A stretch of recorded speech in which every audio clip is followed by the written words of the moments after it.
Hello everyone दोस्तों, तो इस वीडियो में हम बात करने वाले हैं कुछ इंपॉर्टेंट फीचर्स ऑफ टीएमटी बार।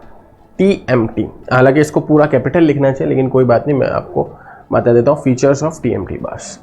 दोस्तों इससे पहले कि हम टीएमटी के ऊपर जाए, हमें कुछ और बार्स के बारे में पता होना चाहिए जो कि बेसिक्स है।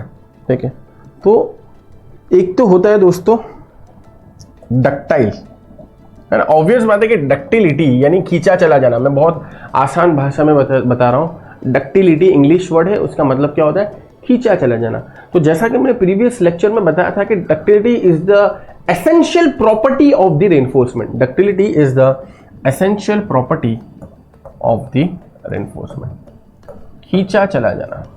तो डक्टाइल तो सारे हो गए भाई, जितने भी रेनफोर्समेंट हमारे पास है सारे के सारे क्या हो गए? डक्टाइल तो हो गए, सारे के सारे डक्टाइल हो गए। एक कैटेगरी आती है इसमें बार की, जिसको हम एसडी के नाम से जानते हैं। एसडी का क्या मतलब होता है? Super ductile. एसडी का क्या मतलब होता है? Super ductile. एसडी का मतलब होता है super ductile. Ductility essential feature और property of the reinforcement, SD super ductile. फिर एक होता है HYSD। HYSD, high yield strength deformed bar. High yield strength deform bar. HYSD से जाने से पहले मैं आपको यह भी बता दूं, माइल्ड, ठीक है, steel bar, mild steel bar, HYSD high yield strength. देखो यहां पर थोड़ा सा इंजीनियरिंग बैकग्राउंड आपका होना चाहिए। अगर आपका इंजीनियरिंग बैकग्राउंड नहीं है, एज अ यूज़र और एज अ स्टूडेंट अगर आपका इंजीनियरिंग बैकग्राउंड नहीं है, तो जो मैं बात बता रहा हूँ उसमें से जितना समझ में आए उसको अपनी भाषा में लिख दो कहीं पर, है ना, क्योंकि ये बहुत जल्दी आप भूल जाओगे। उम्मीद करते हैं दोस्तों कि आप सीख रहे होंगे हमारे फ्री वीडियोस के माध्यम से। लेकिन अगर आपको डिटेल में सीखना है, पूरा करिकुलम डिटेल में सीखना है, अलग अलग स्किल के साथ सीखना है, एप्लीकेशन पे देखना है, पीडीएफ के साथ और हमारी कम्युनिटी का हिस्सा बनना है, तो डेफिनेटली आप हमारे स्टोर का जरूर से हिस्सा बनिए। स्टोर का हिस्सा बनने का मतलब ये है आप अपनी स्किल रिक्वायरमेंट के हिसाब से अलग अलग कोर्सेज में एनरोल कर सकते हो, ज्वाइन कर सकते हो, डिटेल में सीख सकते हो और अपने आप को बहुत आगे बढ़ा सकते हो। सर्च करिए simplifiedacademy.com। आप एप्लीकेशन, एंड्रॉइड एप्लीकेशन भी डाउनलोड कर सकते हो। Download now. और अगर आप इंजीनियरिंग बैकग्राउंड से हो तो आपको याद करना चाहिए स्ट्रेंथ ऑफ मटेरियल वाले लेक्चर्स। स्ट्रेंथ ऑफ मटेरियल वाले लेक्चर में दोस्तों हमें क्या सिखाया जाता था? हमें सिखाया जाता था स्ट्रेस वर्सेस स्ट्रेन का कर्व। और वहां पर स्पेसिफिकली जो भी बैकग्राउंड से हो, ऑब्वियसली मैं उम्मीद करता हूं कि आप सब लोग सिविल के बैकग्राउंड से होंगे, तो वहां पर हमें बताया जाता था कि भाई स्ट्रेस और स्ट्रेन का कर्व कुछ ऐसा है। यहां पर हम स्ट्रेस को पॉइंट कर देते हैं और यहां पर हम स्ट्रेस सिग्मा को हम यहां पर स्ट्रेन और यहां पर हम स्ट्रेस को लिख देते हैं। स्ट्रेस वर्सेस स्ट्रेन डायग्राम में जैसे जैसे आप स्ट्रेस बढ़ाते हो वैसे वैसे एक हद तक, चलो मुझे इसका कलर चेंज करने दो, जैसे जैसे आप स्ट्रेस बढ़ाते हो वैसे वैसे एक हद तक स्ट्रेन बढ़ता रहता है। ठीक है, जैसे जैसे स्ट्रेस बढ़ता है वैसे वैसे एक हद तक क्या बढ़ता है? स्ट्रेस बढ़ते रहता है, लीनियर होता है ऑलमोस्ट। और जब ये लीनियर होता है इस वक्त हम क्या बोल सकते हैं? ये स्ट्रेस को रिप्रेजेंट करते हैं सिग्मा से और स्ट्रेन को रिप्रेजेंट करते हैं एप्सिलॉन से। यानी एक हद तक क्या होता है? Sigma is proportional to epsilon, यानी stress is proportional to strain. एक हद तक ऐसा होता है। और इसी को ही हम अगर हुक लॉ के हिसाब से देखें, और हुक ने ही ये बात कही थी कि एक हद तक क्या होता है डक्टाइल मटेरियल में, खास करके हम माइल्ड स्टील की बात करें तो sigma is proportional to epsilon, यानी स्ट्रेस जैसे जैसे आप बढ़ाओगे स्ट्रेन भी बढ़ता जाएगा।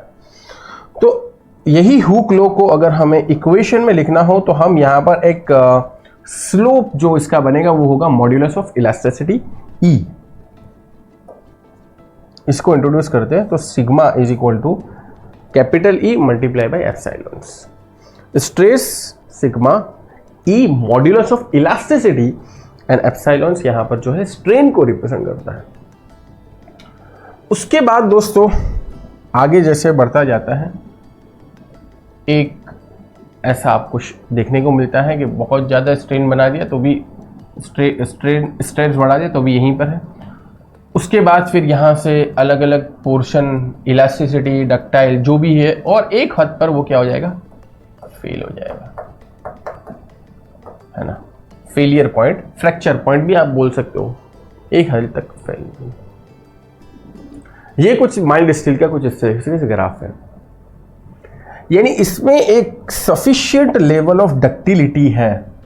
यहां पर देखो स्ट्रेस है, यहां पर आप देख सकते हो ये जो जोन है डक्टाइल जोन, एक कांस्टेंट स्ट्रेस पे स्ट्रेन जो है वो बस इंक्रीज होता जाता है। स्ट्रेस आपने दबा के रखा है, स्ट्रेस आपने एक कांस्टेंट कर दिया है, वो इंक्रीज हो जाता है। यहां तक तो क्या था भाई, जितना आप बढ़ा रहे हो उतना, फिर उसके बाद एक आपका यील्ड पॉइंट, एक यील्ड पॉइंट। अच्छा, जब भी हम कैलकुलेशन की बात करते हैं रेनफोर्समेंट के पॉइंट ऑफ व्यू से देखना, जब भी हम कैलकुलेशन की बात करते हैं रेनफोर्समेंट के पॉइंट ऑफ व्यू से, स्ट्रेंथ के पॉइंट ऑफ व्यू से, तो हम वहां पर एक चीज लिखते हैं Fy, that is yield stress कितना है, 250 न्यूटन पर mm², है ना भाई। जितने भी इंजीनियरिंग बैकग्राउंड वाले हैं वो इस बात को समझते होंगे कि हम जब कैलकुलेशन की बात करते हैं Fe250 की, तो ये Fe250 में Fe तो क्या है, आयरन है, और 250 क्या है, यील्ड स्ट्रेस।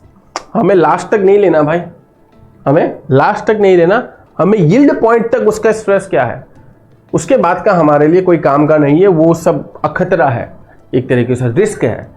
सो हम बोलते हैं Fy 250 न्यूटन पर mm², यानी 250 न्यूटन पर mm² तक का ये आ जाएगा स्ट्रेस, तो ये यील्ड पॉइंट तक जाएगा, यानी फेल तो नहीं ही होगा।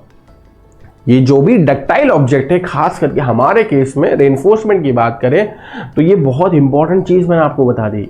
हम यहां पर जब भी कैलकुलेशन करते हैं तो हम Fy लेकर चलते हैं, हालांकि उसमें क्षमता होती है, फेल बाद में होगा, लेकिन हम क्या करते हैं भाई, ये हमारा एक तरीके से क्या है, एक तरीके से हमारा फैक्टर ऑफ सेफ्टी है कि हम यील्ड पॉइंट तक की उसकी स्ट्रेस को, उसकी स्ट्रेंथ को कंसीडर करते हैं, उसके बाद हम समझते हैं कि भाई ये फेल हो सकता है Fy। इसी तरीके से अगर हम Fe500 या Fe415, तो इसमें Fe तो क्या है, आयरन, Fy क्या है, यील्ड स्ट्रेस, यानी 415 न्यूटन पर mm² तक, इसमें कोई भी प्रॉब्लम नहीं है।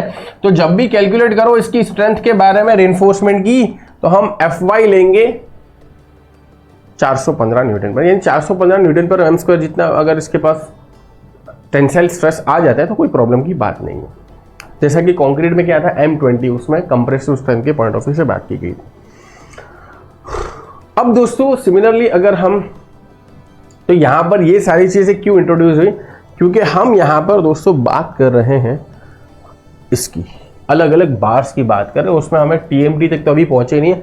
अभी हम माइल्ड बार, माइल्ड स्टील, यानी जो 250 Fe250 जो है वो आपका माइल्ड स्टील की कैटेगरी में आएगा, यानी जिसकी यील्ड स्ट्रेंथ 250 न्यूटन पर mm² जितनी हो, माइल्ड स्टील की, ठीक है। फिर उसके बाद Fe415 हाई यील्ड स्ट्रेंथ 34 बार की कैटेगरी में ये सब आएंगे, Fe415, Fe500, HYSD,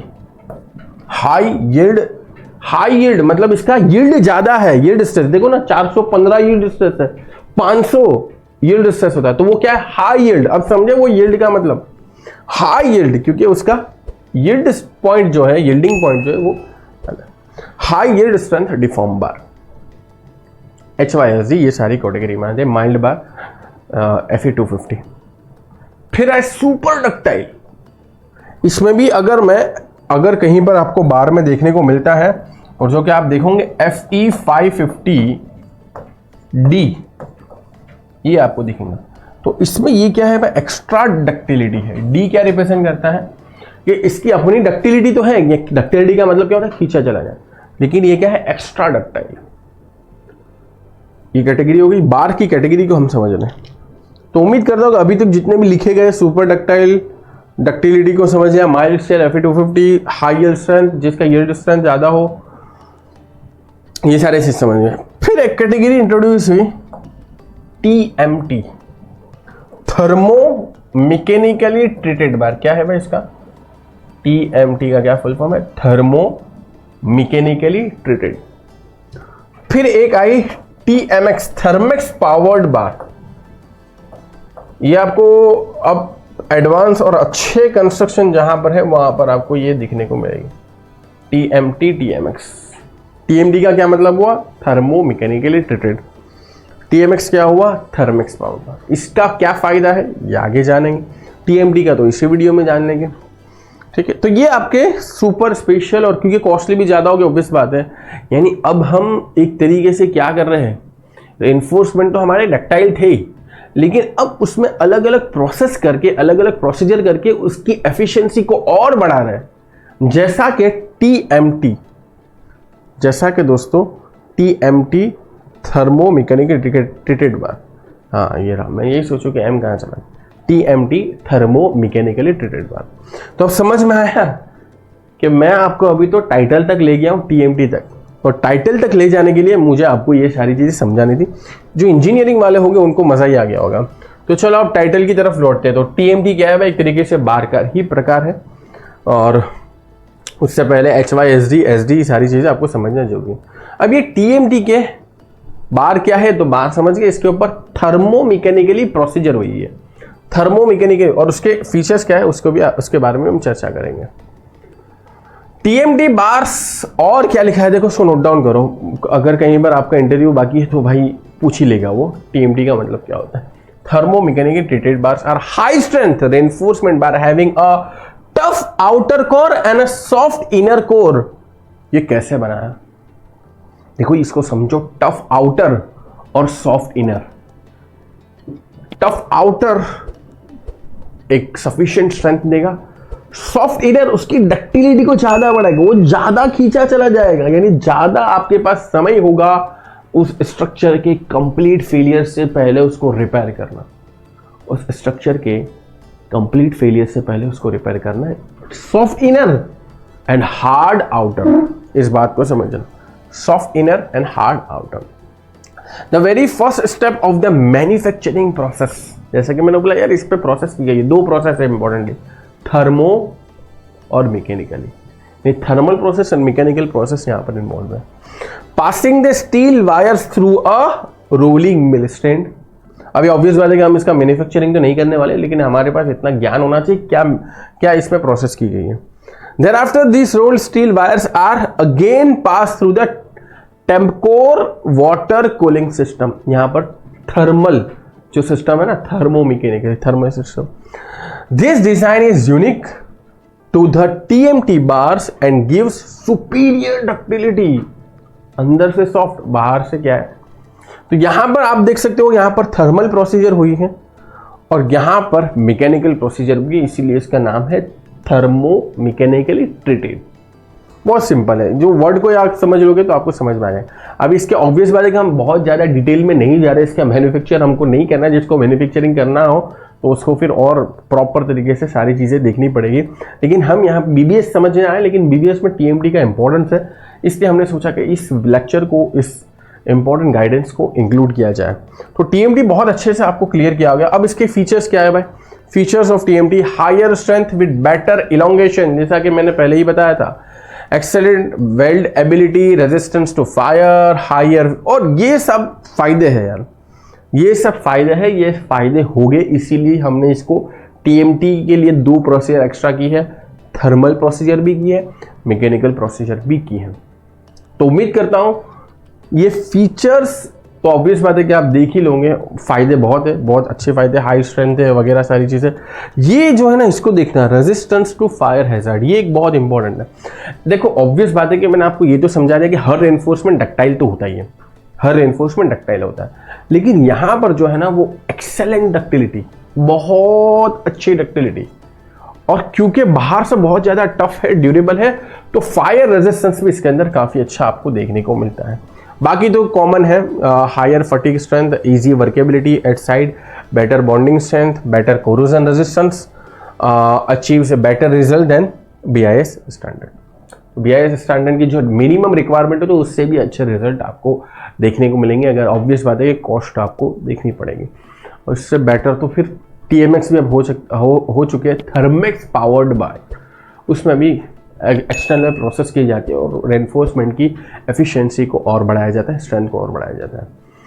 तो उम्मीद करता हूँ कि ये वीडियो बहुत ज़्यादा आपको वैल्यूएबल कुछ नया जानने को मिला होगा। ये सारी वीडियो ना बहुत इंपॉर्टेंट है, इसमें से कुछ जो भी सीखो ना उसको कहीं पर नोट डाउन कर लो, ठीक है। आगे फिर हम जब प्रोसेस करेंगे ना, फिर वहाँ पर मैं पूरा समझाने नहीं जाऊँगा कि TMD का क्या मतलब होता है, FYSD का क्या, HYSD का क्या मतलब होता है, SD का, क्योंकि मैं सब चीज़ें समझा चुका हूँ। फिर कहीं पर स्ट्रेस स्ट्रेन की बात करूँगा तो आपको पता होना चाहिए, ठीक है। आगे हम कैलकुलेशन के ऊपर ज़्यादा फोकस करेंगे, लेकिन पार्ट 1 के अंदर हमने सारी बेसिक वीडियोज़ ही रखी है जिससे आपको अलग अलग चीज़ें जानने को मिले, समझने को मिले। मिलते दोस्तों नेक्स्ट वीडियो में, गुड बाय, टेक केयर। उम्मीद करते हैं दोस्तों कि आप सीख रहे होंगे हमारे फ्री वीडियोस के माध्यम से। लेकिन अगर आपको डिटेल में सीखना है, पूरा करिकुलम डिटेल में सीखना है, अलग अलग स्किल के साथ सीखना है, एप्लीकेशन पे देखना है, PDF के साथ, और हमारी कम्युनिटी का हिस्सा बनना है, तो डेफिनेटली आप हमारे स्टोर का जरूर से हिस्सा बनिए। स्टोर का हिस्सा बनने का मतलब ये है आप अपनी स्किल रिक्वायरमेंट के हिसाब से अलग अलग कोर्सेज में एनरोल कर सकते हो, ज्वाइन कर सकते हो, डिटेल में सीख सकते हो और अपने आप को बहुत आगे बढ़ा सकते हो। सर्च करिए simplifiedacademy.com। आप एप्लीकेशन, एंड्रॉयड एप्लीकेशन भी डाउनलोड कर सकते हो। Download now.